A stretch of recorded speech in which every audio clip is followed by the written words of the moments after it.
Dear friends, welcome back. നമ്മൾ വീണ്ടും ഒരു കോഴിക്കോട് കണ്ണൂർ യാത്ര നടത്തുകയാണ്. ഇപ്പോൾ നമ്മൾ ചോനാടത്ത്, തലശ്ശേരി ബൈപ്പാസിൻ്റെ ചോനാടം എൻട്രി ആൻഡ് എക്സിറ്റിലാണ് ഉള്ളത്. നമ്മൾ ചോനാടത്തുനിന്ന് എൻട്രി ആവുന്നതാണ് ഇപ്പോൾ നമ്മൾ കണ്ടുകൊണ്ടിരിക്കുന്നത്. ചോനാടത്തുനിന്ന് എൻട്രി ആയി പിന്നീട് നമ്മൾ ബൈപ്പാസ് വഴി NH66 ബൈപ്പാസും ഒരു NH66 ഭാഗം തന്നെയാണ്. പക്ഷേ നമ്മൾ തലശ്ശേരി ബൈപ്പാസ് എന്ന് പ്രത്യേകമായി പറയുന്നത് കൊണ്ട് മാത്രം ഞാൻ അങ്ങനെ പറഞ്ഞതാണ്. ഈ തലശ്ശേരി ബൈപ്പാസിലേക്ക് കയറുമ്പോൾ തന്നെ പകലിലുള്ള ഒരു വ്യൂ എന്ന് പറഞ്ഞു കഴിഞ്ഞാൽ ഒരു എന്താ പറയുക, അടിപൊളിയാണ്. ആ ഒരു ഇതിപ്പോൾ ഓപ്പൺ ആയതോടുകൂടി വാഹനങ്ങളുടെ ഒരു യാത്ര കുറേ കാണുന്നതും ഒക്കെ ആയിട്ട് നല്ല രസമാണ്. സ്പീഡ് കൂട്ടുകയോ കുറക്കുകയൊന്നും ചെയ്യില്ല, നോർമൽ സ്പീഡിൽ നമ്മളിപ്പോൾ സാധാരണ വണ്ടി ഓട്ടുന്ന സ്പീഡ് തന്നെ. അതുകൊണ്ട് മുഴുവനായും കാണാൻ ശ്രമിക്കുക. നല്ല കാഴ്ചകളുണ്ട്.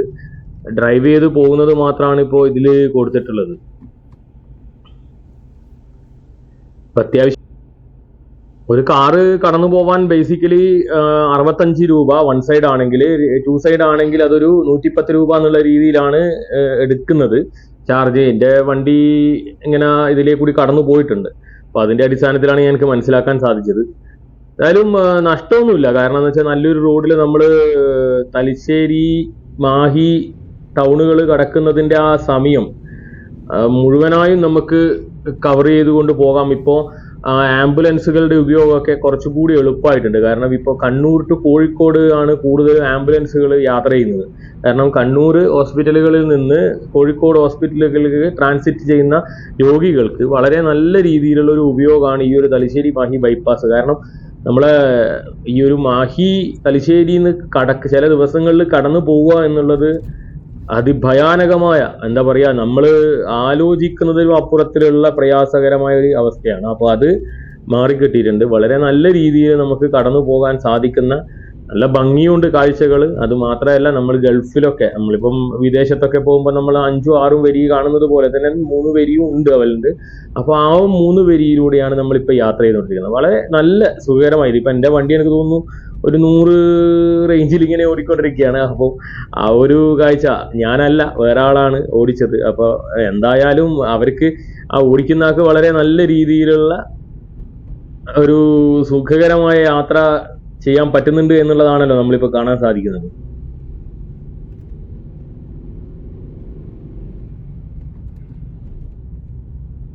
ഇത് തന്നെയാണ് ഇങ്ങനെയുള്ള 3 ലൈൻസ് വന്നാലുള്ള പ്രത്യേകത. നമ്മളിപ്പോൾ അപകട നിലയൊക്കെ ഉണ്ടാവും എന്നുള്ളത് ശരി തന്നെ, പക്ഷേ നമുക്ക് വേഗതയിൽ ഓടി എത്താൻ പറ്റും. നമ്മൾ യാത്ര ചെയ്യുന്ന ദൂരം സെയിം ആണെങ്കിലും യാത്രാ സമയം, യാത്രാ ദൈർഘ്യം കുറഞ്ഞ് വളരെ നല്ല രീതിയിൽ പെട്ടെന്ന് എത്തിച്ചേരാൻ പറ്റുന്ന ഒരു അവസ്ഥയിലേക്ക് എത്തും. അതൊരു വലിയ ഗുണകരമായൊരു കാര്യമാണ്. അതിൻ്റെ സൗകര്യം അനുഭവിച്ച, വിദേശത്തൊക്കെ പോയി അനുഭവിച്ചവർക്ക് ഇതൊരു വലിയ രീതിയിലുള്ള പുതുമയായിരിക്കില്ല. പക്ഷേ നമ്മുടെ നാട്ടിലുള്ള പുതുതായിട്ടൊക്കെ ഇതുപോലുള്ള റോഡുകൾ യൂസ് ചെയ്യുന്ന ആളുകൾക്ക് പുതുമ തന്നെയാണ്. ഇപ്പം നമ്മളെ മുന്നിൽ കാണുന്ന ലോറിക്കാരനൊക്കെ ഓക്കെയാണ്. അതായത് സെൻട്രൽ ലൈൻ യൂസ് ചെയ്തുകൊണ്ട് പോകുമ്പോൾ മറ്റു വാഹനങ്ങൾക്ക് അങ്ങോട്ടും ഇങ്ങോട്ടും കട്ട് ചെയ്തൊക്കെ കയറി പോകാൻ പറ്റും. പക്ഷേ ചില സ്ഥലങ്ങളിൽ, ഇപ്പം ഞാൻ പ്രത്യേകിച്ച് പറയുന്നത് കർണാടക ഭാഗത്തേക്കൊക്കെ പോകുമ്പോൾ നമ്മൾ കാണുന്നൊരു കാഴ്ചപ്പാടെന്ന് വെച്ച് കഴിഞ്ഞാൽ അവർ ഈ ഒരു ഫസ്റ്റ് ലൈനിൽ നിന്ന് മാറിത്തരത്തില്ല. ഫസ്റ്റ് ലൈനിൽ നിന്ന് മാറില്ല എന്ന് പറഞ്ഞാൽ ഒരു തരത്തിലും വിട്ടുതരാം. ഓണടിച്ചാലും ഒരു മര്യാദ ഇല്ലാതെ എടുത്തു പോകും. പക്ഷെ ഇപ്പോൾ നമ്മളെ ഭാഗത്ത് വരുമ്പോഴും മാറ്റമുണ്ട്. അത് എനിക്ക് തോന്നുന്നത് അത്യാവശ്യം കേരളത്തിൽ കൃത്യമായ നിയമ നടപടികൾ സ്വീകരിക്കും എന്നുള്ള ഒരു ശ്രദ്ധയാവാം. നമ്മളിപ്പം ഏതാണ്ട് നമ്മളെ മാഹി ഭാഗത്ത് എത്തിയിട്ടുണ്ട്. മാഹി എന്ന് പറഞ്ഞാൽ പള്ളൂരും മാഹിയുടെ ഒരു ഭാഗമാണല്ലോ. അപ്പോൾ പള്ളൂരെ കൂടിയാണ് നമ്മളിപ്പോൾ കടന്നു പോയിക്കൊണ്ടിരിക്കുന്നത്. നമുക്ക് പെട്രോളൊക്കെ അടിക്കണമെങ്കിൽ ഈ ഒരു ബൈപ്പാസിലേക്ക് കൂടി പോകുമ്പോൾ പള്ളൂരാണ് എളുപ്പം. പള്ളൂർ എക്സിറ്റ് എൻട്രി ഉണ്ട്, ചെറിയ എക്സിറ്റ് എൻട്രി ആണ്. പക്ഷേ എന്നാൽ പോലും നമുക്ക് പോയിട്ട് പെട്രോൾ അടിച്ചിട്ട് വരാൻ സാധിക്കുന്ന രീതിയിലുള്ള ഒരു സൗകര്യം അവിടെ ഒരുക്കിയിട്ടുണ്ട്. പള്ളൂർ കഴിഞ്ഞ പാടെ ബൈപ്പാസിൽ ഒരു ഇതുണ്ട്, നമ്മളെ സിഗ്നൽ പ്രവർത്തിക്കുന്നുണ്ട്. സിഗ്നൽ പ്രവർത്തിക്കുന്ന മറ്റൊന്നും കൊണ്ടല്ല, അവിടെ ഒരു കാര്യമായ ഒരു റോഡ്, നമ്മളെ നാട്ടിൽ മുൻപേ ഉണ്ടായിരുന്ന ഒരു കാര്യമായ റോഡ് കട്ട് ചെയ്ത് പോകുന്നുണ്ട്. അപ്പം അതിൻ്റെ ഭാഗമായിട്ടൊരു ചെറിയ സിഗ്നൽ ലൈറ്റിങ് അവിടെ വന്നിട്ടുണ്ട്. അതിപ്പോൾ നമുക്ക് ഒഴിവാക്കാൻ പറ്റത്തില്ലല്ലോ. നാടിൻ്റെ ഘടനയെ നമുക്ക് മാറ്റിമറിക്കാൻ പറ്റില്ലല്ലോ. അപ്പോൾ ആ രീതിയിൽ അവിടെ ഇപ്പോൾ അണ്ടർ പാസോ ഓവർ പാസോ ഒന്നും കൊടുക്കാൻ പറ്റാത്തൊരു സ്റ്റാറ്റസ് ആയിരുന്നു. അതുകൊണ്ട് ആ രീതിയിലൊരു സിഗ്നൽ ലൈറ്റ് വെച്ചുകൊണ്ട് ആ പ്രശ്നം തീർത്തു. ഇതിപ്പോൾ ഇവിടെയാണ് സിഗ്നൽ വരാൻ പോകുന്നത്. നല്ല സൗകര്യം തന്നെയാണ്. റോഡ് മൊത്തമായി നോക്കുമ്പോൾ നമുക്ക് നല്ല സൗകര്യങ്ങളാണ് കിട്ടി തുടങ്ങിയിട്ടുള്ളത്. കാരണം നമ്മൾ കാണുന്ന ഒരു കാഴ്ച എന്ന് പറയുമ്പോൾ ഇപ്പോൾ ഞാനിപ്പോൾ തന്നെ പറയുമ്പോൾ നമ്മൾ ഏതാണ്ട് ചോനാടത്ത് ഇവിടെ എത്താൻ എടുത്ത സമയം എന്ന് പറഞ്ഞാൽ ഏതാണ്ട് മാഹി എത്താറായി. മാഹി കടന്ന് പൂഴിത്തല എന്ന് പറയുന്ന സ്ഥലത്ത് എത്താറായി. സാധാരണഗതിയിൽ ഈ ചോനാടത്തുനിന്ന് മാഹി കഴിഞ്ഞ് പൂഴിത്തല എത്തേണ്ടെങ്കിൽ 1 മണിക്കൂർ, അറ്റ്ലീസ്റ്റ് ഒരു 3/4 മണിക്കൂർ എടുക്കും. കാരണം തലശ്ശേരി മാഹി കടക്കുക എന്ന് പറഞ്ഞാൽ അങ്ങനെയാണ്. പക്ഷെ ഇപ്പം നമ്മൾ എനിക്ക് തോന്നുന്നു ഒരു 5 മിനിറ്റ് 6 മിനിറ്റിനുള്ളിൽ ഏതാണ്ട് നമ്മൾ മാഹി പാലത്തിന്റെ മുകളിൽ എത്തിയിട്ടുണ്ട്. ഇപ്പൊ മാഹി പാലത്തിന്റെ കവറേജിൽ കൂടിയാണ് പോയിക്കൊണ്ടിരിക്കുന്നത്.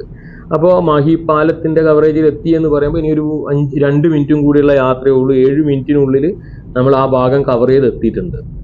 അപ്പൊ ശരിക്കും ധർമ്മടത്ത് കയറിയതാണെങ്കിൽ 15 മിനിറ്റ്. ഞാൻ ഈ ഒരു നമ്മളെ ബൈപ്പാസിന്റെ മാത്രമുള്ള ഒരു മുഴുനീള വീഡിയോ ഞാൻ ചെയ്യുന്നുണ്ട്. അത് ഒരു വരുന്ന മാസം, അതായത് ഒരു 12-ാം തീയതി 10-ാം തീയതി ആകുമ്പോഴേക്ക് അത് ഞാൻ ചെയ്തിട്ട് അത് വിടും. അത് കുറച്ചുകൂടി എന്താ പറയുക, ക്ലാരിറ്റിയും കുറച്ചും കൂടി അതിൻ്റെ ഒരു ഡീറ്റെയിൽ ആയിട്ടുള്ള ഒരു വീഡിയോ ആയിരിക്കും. അത് ഞാൻ കുറച്ചും കൂടി രസകരമായിട്ട്, അതായത് ഒരു ബൈപ്പാസ് എങ്ങനെ യൂസ് ചെയ്യണം, ഏത് രീതിയിലാണ് നമ്മൾ കൊണ്ടുപോകേണ്ടതെന്നൊക്കെയുള്ള ഒരു വീഡിയോ ഞാൻ ചെയ്യും. എല്ലാവർക്കും അറിയാം, പക്ഷെ നമ്മൾ ചിലപ്പോൾ ആരൊക്കെ അറിയാത്ത ആളുണ്ടെങ്കിൽ അത്യാവശ്യം നമുക്കും കൂടി പറഞ്ഞു കൊടുക്കാമല്ലോ. ആരെങ്കിലും ഒരാൾ നമ്മളിത് കണ്ടിട്ട് ഒരാൾ നന്നായാൽ എന്നല്ല, ഒരാളിത് പഠിച്ചാൽ നമുക്കതൊരു ഹാപ്പിനെസ് ആണല്ലോ.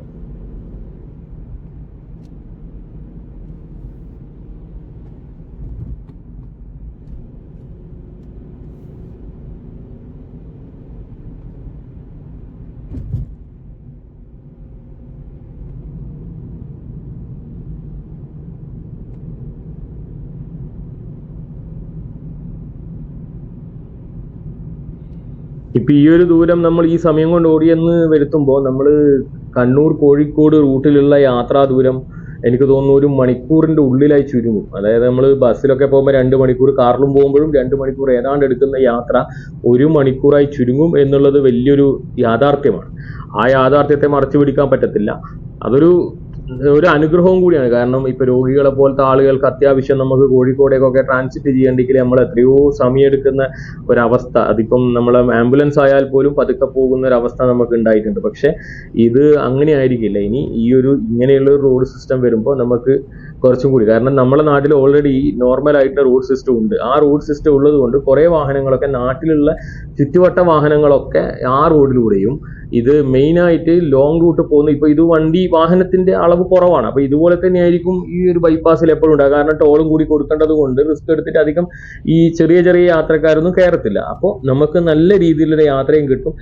ഈ ഒരു ആംബുലൻസ് പോലുള്ള വാഹനങ്ങൾക്ക് വളരെ വേഗതയിൽ, എവിടെയും സ്റ്റോപ്പിംഗ് ഒന്നുമില്ല. ഈ ഒരു 3 ലൈൻസിന്റെ ഇടയിൽ എവിടെയും സ്റ്റോപ്പില്ല. അതാണ് ഇതിന്റെ ഒന്നാമത്തെ പ്രത്യേകത. ആക്സിഡൻസോ ഏറ്റവും നടന്നു കഴിഞ്ഞാൽ ഉണ്ടാവുന്ന ചില പ്രശ്നങ്ങളുണ്ടാവും. ഇപ്പൊ നമ്മൾ ഏതാണ്ട് പൂഴിത്തല എത്തി, സമയം ഏതാണ്ട് 8 മിനിറ്റ് എന്ന് പറയുമ്പോൾ അതൊരു വലിയ ദൂര സമയമേ അല്ല. കാരണം 3/4 മണിക്കൂറിൽ 8 മിനിറ്റായി ചുരുങ്ങി.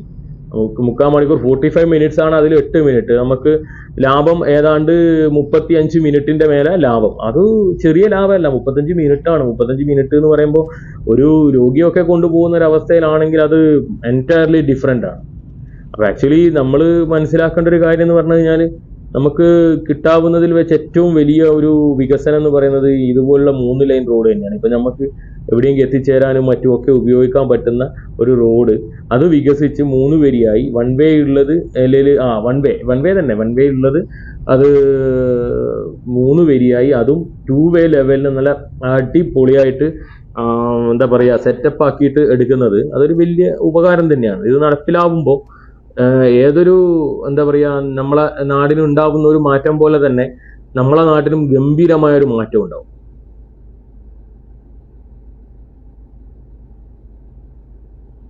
ഈ ഒരു 3 ലൈൻ റോഡ് വന്നു കഴിഞ്ഞാൽ ഉണ്ടാവുന്ന ഒരു പ്രത്യേകത മറ്റൊന്ന്, ഇപ്പൊ ബസ്, നമ്മളെ മുന്നിലുള്ള ഒരു ബസ്സിന്റെ കാര്യം നോക്കുമ്പോൾ ബസ് ഇപ്പം നടു റൂട്ടിലാണ് നിർത്തി ആളെ എടുക്കുന്നത്.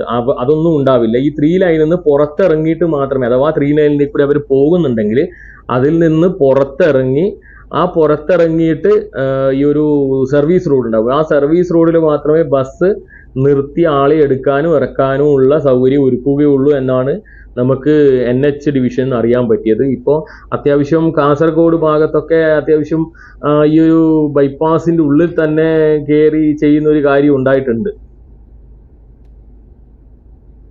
കുഞ്ഞിപ്പള്ളിയൊക്കെ എന്ന് പറഞ്ഞാൽ നല്ല മാറ്റങ്ങളാണ് വന്നിട്ടുള്ളത്. കുഞ്ഞിപ്പള്ളി ഒരു അണ്ടർപാസ് എന്നുള്ള രീതിയിൽ ഒരു ഓവർപാസ് ലെവലിലാണ് വരിക. അത് അണ്ടർപാസ് ആണ് അവിടെ പറഞ്ഞിട്ടുള്ളത്, പക്ഷെ ഓവർപാസ് സ്റ്റൈലായിരിക്കും. കാരണം റോഡ് കുറച്ച് ഉയർത്തി അടിയിലൂടെ അങ്ങോട്ടും ഇങ്ങോട്ടും കടന്നു. കാരണം അവിടെ ഒരു പള്ളി കാര്യമായിട്ടുണ്ട്. അതേപോലെ തന്നെ അപ്പുറത്തും ഇപ്പുറത്തും ഈ നമ്മളെ ഒരു ഭാഗത്തേക്ക് മുക്കാളിയൊക്കെ പോകേണ്ട എക്സ്ട്രാ റോഡ്സ് ഒക്കെ ഉണ്ട്. അപ്പൊ അതിന്റെ ഭാഗമായിട്ട് ഉള്ള ഒരു ചെറിയൊരു എക്സിറ്റ് എൻട്രീസ് ഉണ്ടാവും അവിടെ. അത് വേണം. കാരണം വെച്ചാൽ കാര്യമായൊരു നമ്മളെ കുഞ്ഞിപ്പള്ളി എന്ന് പറയുന്നത് കാര്യമായിട്ടുള്ളൊരു സ്ഥലം തന്നെയാണ്. മാഹി നമ്മളിപ്പോൾ കോഴിക്കോടേക്കോ വടകരയൊക്കെ പോകുമ്പോൾ ഉള്ള കാര്യമായ ഇവിടെ തന്നെയാണ് ഒരു എക്സൈസിന്റെ ചെക്ക് പോസ്റ്റും ഒക്കെ ഉള്ളത്. അപ്പോൾ അതിൻ്റെതായ ഒരു പ്രാധാന്യം നൽകിക്കൊണ്ട് തന്നെ അവിടെ അതിനുള്ള സൗകര്യങ്ങൾ ഒരുക്കും. ഇപ്പം ഒട്ടുമിക്ക ഭാഗങ്ങളിലൊക്കെ റോഡിന്റെ പണി നമുക്ക് കാണാൻ പറ്റും ഒരു 50% റേഞ്ചിൽ നമ്മൾ കഴിഞ്ഞതായിട്ട് നമുക്ക് ഫീൽ ചെയ്യും. ആ ഫീൽ ചെയ്യുന്നത് തന്നെയാണ് ഞാനിപ്പോൾ പറഞ്ഞത്. നമുക്ക് വരുന്ന മാറ്റങ്ങൾ ഇപ്പം അത്യാവശ്യം റോഡ് റണ്ണിങ് ടൈം കുറച്ച് കുറഞ്ഞിട്ടുണ്ട്. പക്ഷെ ഈവനിങ് ആകുമ്പോൾ നമുക്കത് കുറയില്ല. കാരണം നിറയെ വാഹനങ്ങൾ ഈ എല്ലാ മേഖലയിൽ നിന്നും ജോലിയൊക്കെ കഴിഞ്ഞ് വരുന്ന 2 വീലർ ആയാലും കാറായാലും വരുന്നത് കൊണ്ടുള്ള ഒരു ചെറിയ ടൈമിങ് വ്യത്യാസം ഉണ്ടാവും. പക്ഷെ എന്തിരുന്നാലും യാത്രാസുഖം പഴയതിനേക്കാളും വ്യത്യാസം വന്നിട്ടുണ്ട്. അത് മാത്രമല്ല നമുക്ക് ടൈം വ്യത്യാസം ഇനിയിപ്പോ എന്താ പറയാ ഒരു 6 മാസം കൊണ്ട് കുറച്ചുകൂടി. കാരണം ഒട്ടുമിക്ക ഭാഗങ്ങളിലൊക്കെ 1 സൈഡ് ഓപ്പൺ ആവും. കാരണം 3 ലൈനിൽ അപ്പ് ആൻഡ് ഡൗൺ പോകുന്ന രീതി വരുമ്പോൾ കുറച്ചും കൂടി ഒന്ന് അയഞ്ഞു വരും. അതും കൂടി കഴിഞ്ഞൊരു വർഷമൊക്കെ കഴിയുമ്പോഴേക്ക് 90% ഭാഗങ്ങളിലും 2 സൈഡ് ഓപ്പൺ ആവും. ഓപ്പൺ ആവുന്നതോടുകൂടിയാണ് ഇതിന്റെ ഒരു വലിയ ഗുണം. കാരണം 2026 ജൂൺ ജൂലൈ ആവുമ്പോഴേക്ക് ഇതിന്റെ കംപ്ലീഷൻ ആവണം എന്നാണ് NH66 കൊടുത്ത വർക്കിൽ എല്ലാവരോടും പറഞ്ഞിട്ടുള്ളത്.